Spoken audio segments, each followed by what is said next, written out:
So, infrastructure and configuration as code. What are they and why do we need them? Before we get into those two concepts, infrastructure as code and configuration as code, we've first got to understand the underlying problem that they're trying to solve.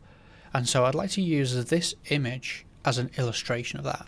What this image is going to show you is a perfect illustration of the problem that anything to do with DevOps or automation, infrastructure as code, configuration as code, this image illustrates the problem that those things are trying to solve for us, okay? So what this image actually tells us is that a long time ago, we used to build our cars manually. We've got a guy here on the left. He looks like he's doing some welding. Looks like he's got welding glasses on.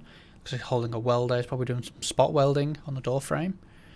And we have a second guy who looks like he's tapping something into place. They're obviously doing things manually. So most of this car will be put together manually. And there still are cars that are built by human hand to this day.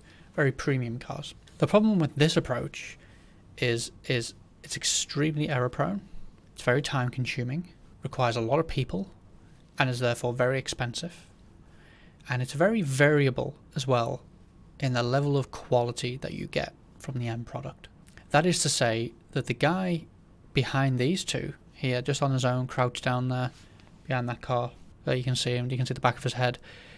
He's going to have someone that he's working with, and the car that he produces will be very slightly different to the car that these two gentlemen produce.